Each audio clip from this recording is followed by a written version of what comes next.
Mr. Happy Living here, and I'm happy to be broadcasting from WITV7 in the beautiful Queen City, Charlotte, North Carolina, USA. Hey, friends, I'd like you to take a moment right now and just try to imagine how amazing you'd feel living the unique and distinct reason you were put on this planet to live, doing work you love, with people you love, in places you love, and all the while creating something of real value to others. That's what I call a life of significance, and I can tell you it makes for a very happy life. And so can my new friend, Bobby McLaughlin.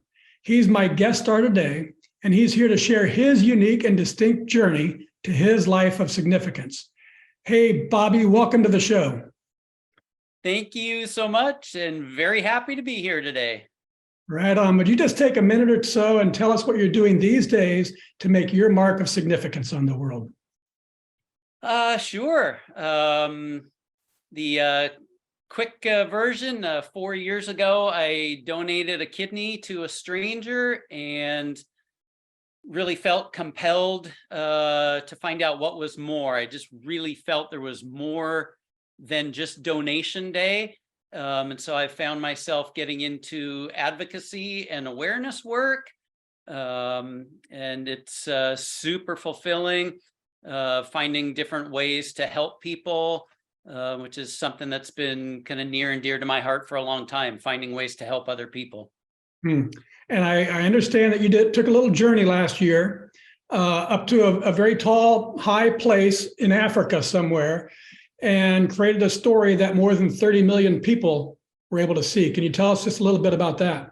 Yeah, for sure. It was during times of COVID in this community that I was involved with.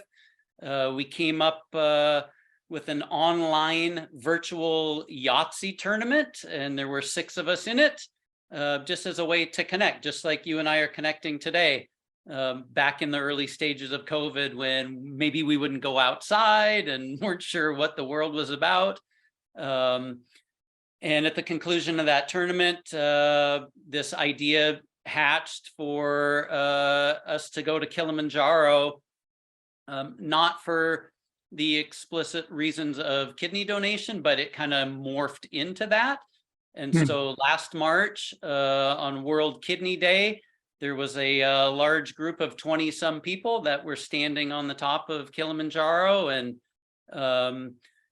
of course, it's an adventure and a great trek and camaraderie and learning new cultures and all of that. But the main purpose was to spread the word about what living donation could be. And so, yeah, 30 some odd million people heard or saw the story. So pretty awesome. That is really awesome. And I want to come back to that when we get into the purpose part of our mathematical formula here. But before that, let's talk about the first part of the formula. Our happy formula is capacity plus purpose equals happy. It's very simple, but it's very powerful. So let's start, Bobby, with capacity. And just let our audience know, what are your practices for building your personal capacity, whether it's physical, mental, spiritual, financial, emotional? In other words, Bobby, what do you do on a regular basis to create all the capacity that you need to take really good care of yourself and your loved ones and still have more so you can be a giver to others? Yeah, it's an awesome formula there, right? And I've been learning, and I continue to learn through my life. And I'm pretty sure that I didn't have the right formula for a while.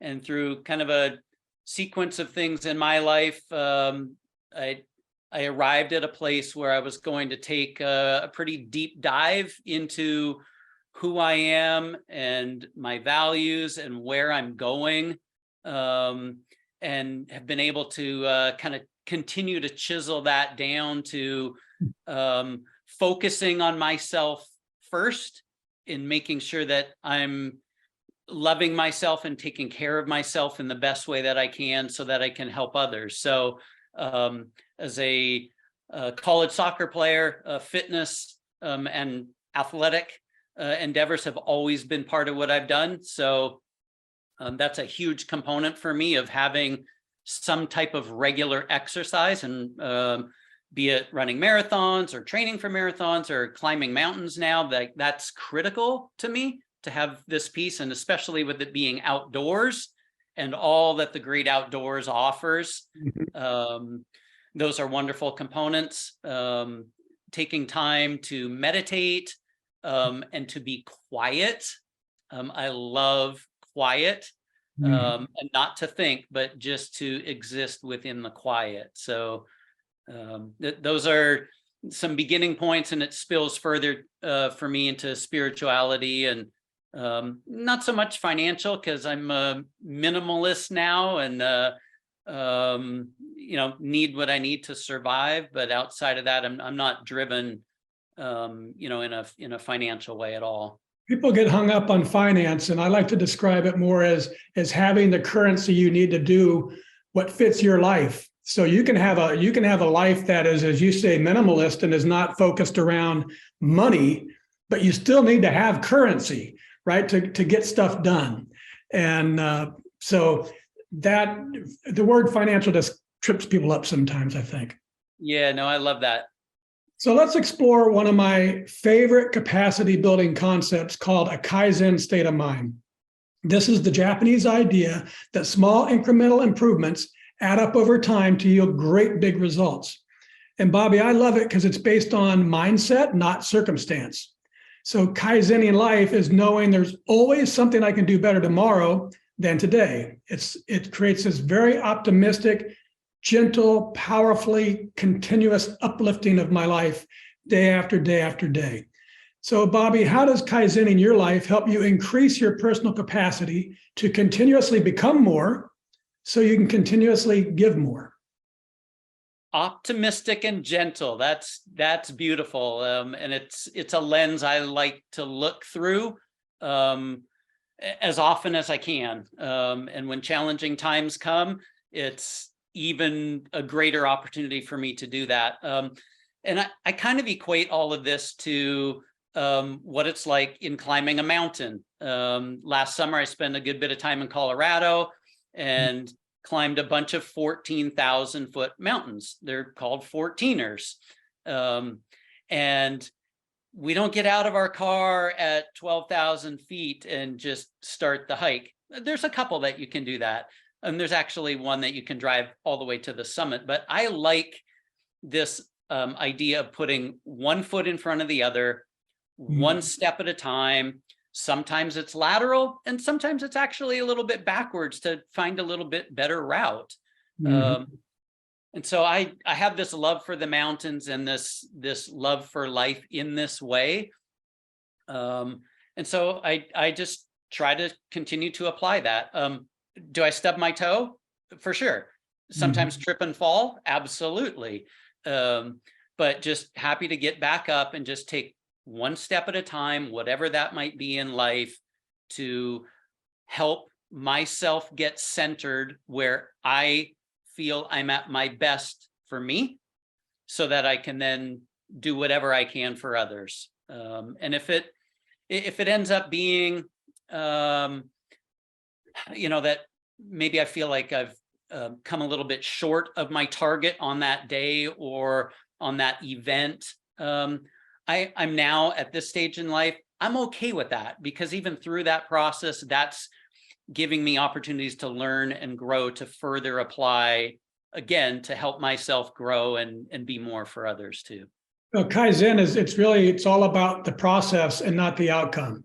So too often, we're thinking about these great big outcomes. I want to get up to the top of Mount Kilimanjaro. That's a big outcome, but you're going to get that one step at a time. And along the way, if you learn to step just a little bit more efficiently, you learn from another hiker or something like that, then that's the whole idea. And it's not about hitting, grand slams and home runs. It's about getting on base. It's about small little improvements. And it makes it's a fun way to live life. So let's move from capacity on to purpose. And you mentioned about trudging through difficulties. Well, it's a lot easier to trudge through difficulties when you're in your purpose, when you're doing what you are meant to do. And I've observed that oftentimes big transformations in life or discovery of purpose comes from devastation, addiction, abuse, death, disease, disaster. Something awful strips a life to its core and creates this big change. However, in my book, Turning Inspiration into Action, I shared the process, the transformational process that I've used in my life to discover purpose using inspiration. So how about you, Bobby? Was there a specific moment or event or crisis or inspiration that revealed to you the purpose you were meant to live? Yeah, fantastic question. When I was in it, it felt like a crisis. When I can look back at it now, I look at it as this wonderful door that was open to me. At the time, I had no idea. All I could see was crisis. And yeah, for me, it's back in 2013 when my crisis hit through what at the time I would have said were a couple failed relationships that were very painful. Of course, I don't look at them as failed relationships now. I look at them as gifts in what I was able to live through and learn from. But I had to change my focus because my focus was outward, like what's wrong with so-and-so or what's wrong with them. And it finally took enough of these crisis failures, as I would term them at the time, to turn that and look inward. And that's when all the just magic started to happen. And for me, it was over a 3-year process of hiking in the mountains, continuing to go deeper and deeper and deeper to try to really get to the root of behaviors and choices that had led to things, and now maybe looking at things in a different way to create different opportunities. And right at that point, I broke my wrist. Okay. And that led to donor bone and tissue to reconstruct my wrist, which led to my kidney donation, which led to everything else. It's amazing. Okay, so I missed that part I missed the 3-year run up to your crash. So you were already being shaken a little bit and saying, okay, life is not turning out the way I'm supposed to. This problem's happening. This relationship's gone bad. You're feeling like you're in crisis. You have the bicycle crash, and explain to the people to our listeners that you were going into an operation. The doctor found more problems than he thought was there, and he had to go outside of you and find bone and tissue, in a little vault or something? To explain that process to us. Yeah, for sure. Yeah, I was in my 3-year deep dive, as I call it, and I finished my 3-year deep dive and felt like, here we go, world. Like, it's the second half of my life and I can't wait. And one of the first things that happened was I had a bike crash and fractured my wrist. And pre-surgery, the surgeon thought, oh yeah, it's okay. We'll go in and we'll do this and we'll do that and it'll be fine. But when I came out of the surgery, he said, it was actually a little worse when we were in there. And so we had to go to our vault of when others pass away and they are willing to donate their body parts. I have part of Dave in my wrist to reconstruct my wrist. And at that point, because we didn't talk about it pre-surgery, it was a real shock to me that when I hold up my wrist, I have part of Dave in here. Yeah. And how grateful I was for Dave's gift and his family's gift, because it got me back to playing catch with my kid, golfing, these things that I like to do, I was able to do because of the gift of someone else. Yeah. So, and I want to make this is a great conversation because this ties everything together that I love about this show. When you were before your 3-year collapse or challenge or crisis, had you ever thought of Mount Kilimanjaro? Never. Okay. And then you're coming out of it, you're starting to feel better, you break your wrist, and now you're introduced to bone and tissue donation. Had you ever thought of that before? Never. Never. Then your mom is struggling in cancer, and explain what happened there and how the donor thing continued to become more prominent in your life. Yeah, for sure. So now that I had been the recipient of someone else's donation in the bone and tissue, I now have an awareness of donation, even all the way down to something that we would consider so common knowledge now as blood donation.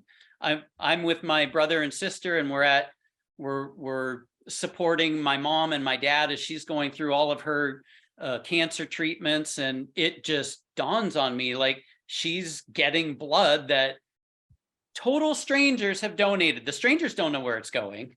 Yeah, and I just got goosebumps, because how many of us have had blood or seen our family have blood given to them from the hospital, and you just think it comes from the hospital, Yeah. right? Yeah, But it doesn't. It comes from donors. it does. And it comes from donors who are donating to a stranger with no strings attached, just doing something out of the goodness of their heart because they can. Okay, so, and how's your mom? Is she? She's in remission.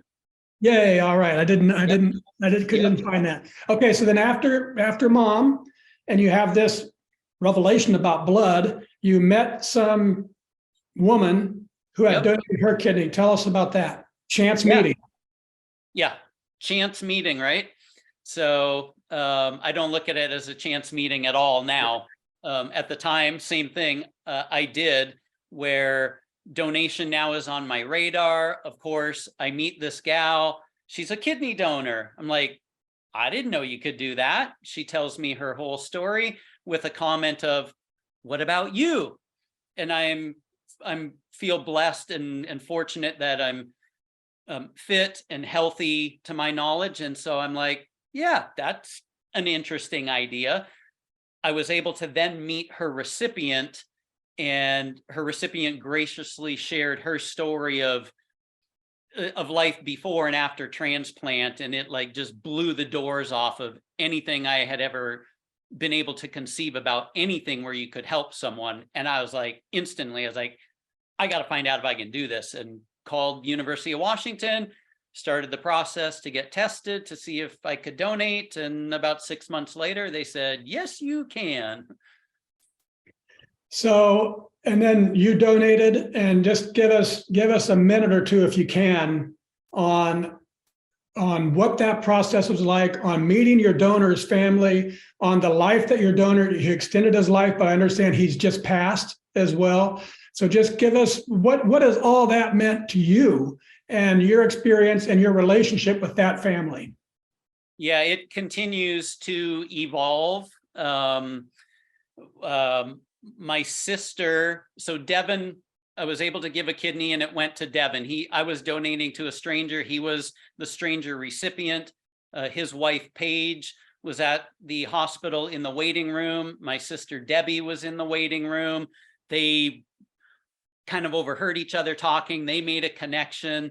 After I donated, we would do laps around the nurses' station. And my sister said, there they are, coming at us. And I was like, we're not saying anything. We're leaving it up to them if they want to. And we had this beautiful moment where Debbie and Paige knew what was going on. And because Debbie had communicated to me that here they come, I knew that that was my recipient. And we had a moment in the hallway where we kind of looked at each other. We kind of bowed in reverence to each other, and we passed, and that was it. There was no communication. There was nothing else going on after that until later when I got to meet them in person, and then got to meet the mothers, and I got to meet Devin and Paige's two boys, and I was able to go to his celebration of life and continue to be, in contact with the family. It's just now been a year since he passed, and now Paige is talking about maybe climbing Kilimanjaro one year. So that's great. It's amazing to me. That's great. So give us just one more minute before we go to break for our audience to understand, what was it that led you to keep saying yes to these different opportunities that took you from not knowing anything about Mount Kilimanjaro and kidney donation and donation in general to this completely new, different purpose in your life? Yeah, all I can really explain is back after I finished my deep dive, I did a climb one day up to this peak in Washington. It was at 8,800 feet. And I had a moment up there by myself, or I thought I was by myself, but I felt this message strong as can be, as if you and I are sitting here speaking. And the message was, stay on the path. You're on the right path. You've got this. I've got you. And it gave me chills. I sat there for quite some time that day. I was in tears from the emotion of that experience, and just felt that moving forward, I'm just going to continue to let things flow in life. If it comes, it comes. If it goes, it goes. And let it flow like a river, like through me, around me, however it should be. Awesome. Awesome, Bobby. All right, let's take a quick break and let our sponsor spread a little love with our audience. If you have more ideas than actions, if you have more promises than change, if you're ready for the life you are meant to live, then TI2A is the book for you.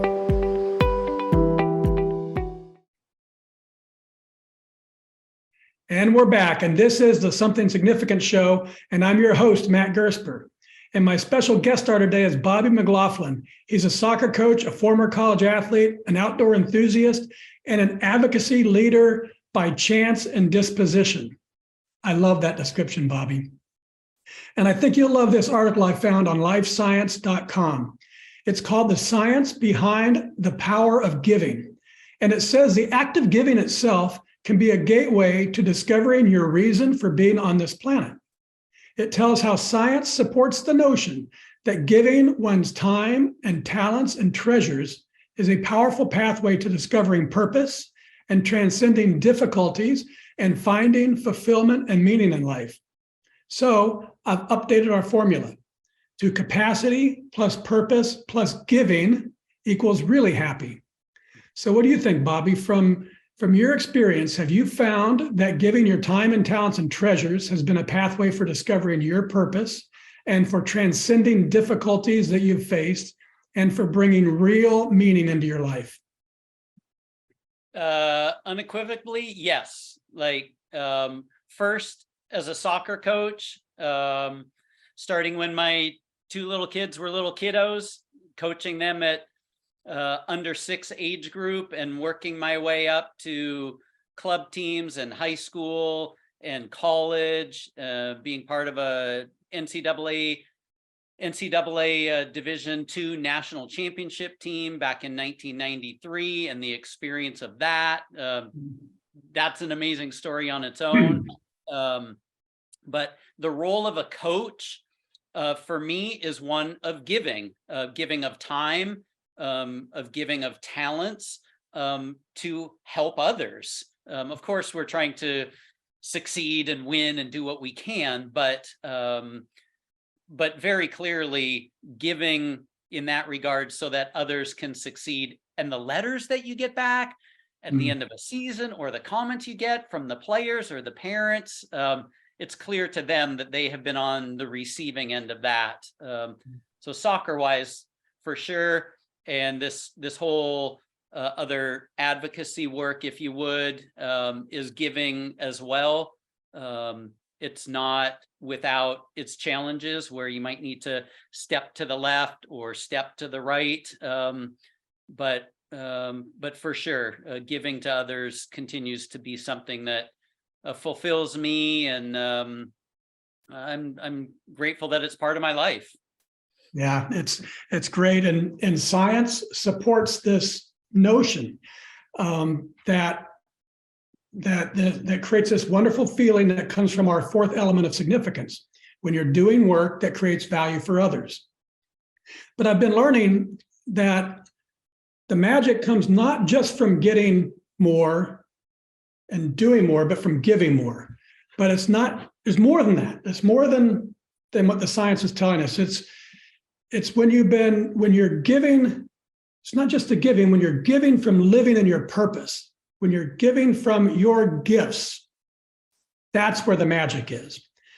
So tell us, Bobby, how does it feel to be happily living your life and giving to others through the work you were put on this planet to do, and the people around you are taking notice? So I did a little research on you, and I want you to sit back, open your heart, and have a listen to the impact that you're making on others by living and giving from the life you were meant to live. The first response was, "Hi, Matt. I can't think of a better person to spotlight on this topic. Bobby is a diamond that shines his light for others to follow." Another says, "Bobby is leading our trek up Mount Kilimanjaro this March. I continue to be in awe of his dedication to this climb and every single person doing it." This one comes from Ed Hearn, who was our guest for last week's show.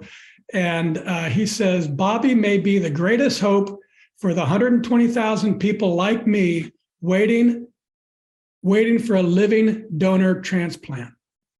Another says, "Bobby might truly be the most positive person I know.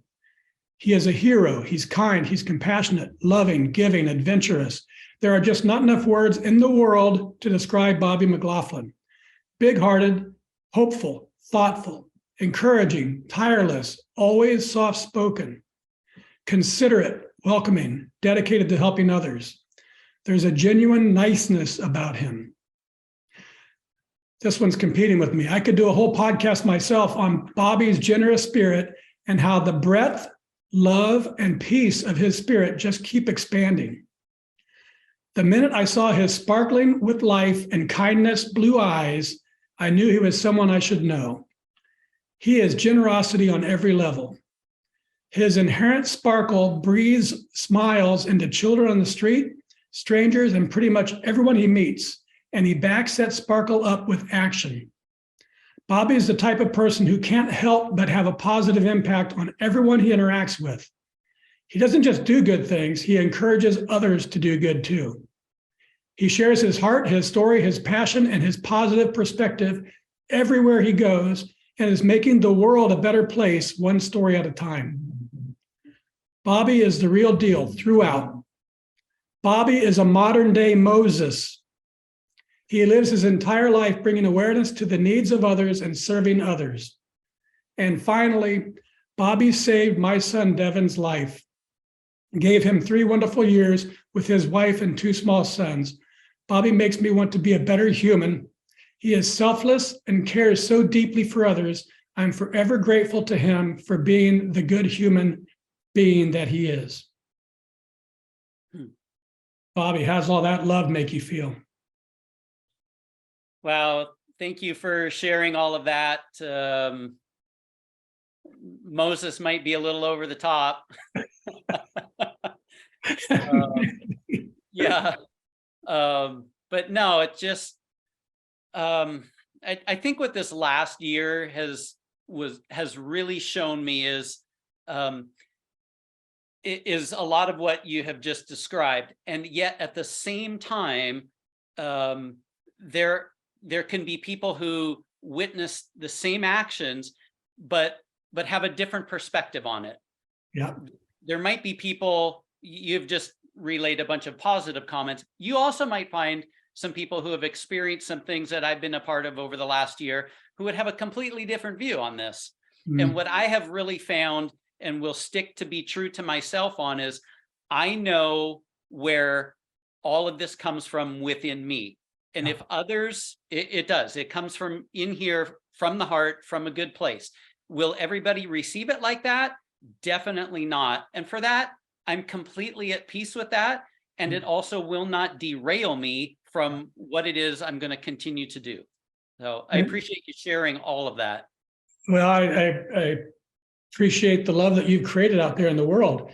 And that the reason we do this is that's what the show is all about, finding the magic in each of our lives. And it comes from this great big happy circle. It's giving your time and talents and treasures is a pathway to discovering your purpose, your reason for being on this planet. And then giving from living in your purpose brings a profound joy to your life, a certainty of action to your own life, but also to the lives of those around you, and not just the ones you're serving, in quotes. People notice. So giving leads to purpose, and giving from purpose leads to joy. So to more properly reflect the exponential power of the happy formula, Bobby, I've got to tweak it just a little bit more. Capacity times purpose times giving equals happy to the third power, and that's really, truly, deeply happy. Does that sound about right to you? It sounds spot on. One of the porters that we had last year on Kilimanjaro, he would take stuff from camp, run it up ahead of us, set up, come back down, grab more, and all the while, happy, happy, happy. So that's what we all named him, happy, happy, happy. And I had one of my greatest moments in an embrace with him as I was not able to summit due to a fever I had. I was coming down, happy, happy was coming up, and it's my most prized experience of the trek. And we didn't exchange a single word. He knew, and I knew him, and we had the bond, and we're just giving. He's giving, I'm giving, and it's just magical. When you're in your spirit, that kind of thing happens more and more, and life is good. Well, good stuff. Now let's get to the lightning round, Bobby. I know you expressed a little regret about having to go through this, but I love the power of words and the capacity for great quotes to change lives. So let me read a few of my favorites and then have you tell us what they mean to you. And Bobby, you got to give us the first thing that comes to your mind because it's a lightning round. Okay. Here we go. From the Buddha, there is no path to happiness. Happiness is the path. Oh, it's the red carpet path. From Mary Oliver, tell me, what is it you plan to do with your one wild, precious life? Embrace each day and all the possibilities within it. Very good. From Barry Finley, every mountaintop is within reach if you just keep climbing. Yeah, no matter what anybody's particular mountain may be, keep going. Ed Hearn, keep going. Right on. From JFK, John F. Kennedy, one person can make a difference and everyone should try. Yeah, absolutely. We all should try, whatever it might be. Whatever it might be. From 1 Corinthians chapter 10, verse 24, let no one seek his own, but each one the other's well-being. Yeah, give to others when we can. Time, treasure, talents, give what we can. From Dr. Wayne Dyer, even if no one sees or acknowledges it, a silent blessing or thought of love towards others contains a vibration that can be felt throughout the cosmos. Vibrations are real. Send the good ones everywhere. Not the good ones. Send love everywhere. And love everywhere. From Goff, this is our show anchor. Whatever you can do or dream you can do, begin it. Boldness has genius, power, and magic in it. Begin it now. Totally love it. Inspiration right there. That's what we're doing. Right on.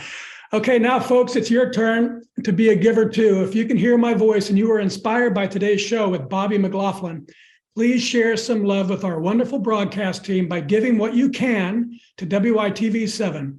They're a 501c3 charity on a mission to educate, empower, and encourage. They do good works with your kindness. Bobby, I love how you graciously received the gift of donor bone and tissue that was used to heal your wrist, and then paid it forward by offering your kidney into the transplant pool for whatever they could use it for. And I admire how you leveraged that one generous step into organizing a climb of Mount Kilimanjaro in Tanzania for 25 kidney donors and advocates to bring awareness to over 30 million people seeing that story and hundreds of people beginning the process to become kidney donors and creating ripples of kindness and goodness traveling all around the planet, with more to come this year. And I'm super happy that you've shared your altruistic, warm-hearted, loving kindness on our show today. Would you just take a minute or two and share any parting remarks you'd like to leave with our audience? Well, I certainly appreciate the opportunity to come onto your show and to partner up with you and everybody who's part of your show to spread ripples wherever they may go. The bits that I'm trying to keep in my focus this year is to have more patience, more kindness, and more compassion in everything that I do for myself and whatever I might be able to do for others. So thank you. Very good. Wonderful. Thank you, Bobby.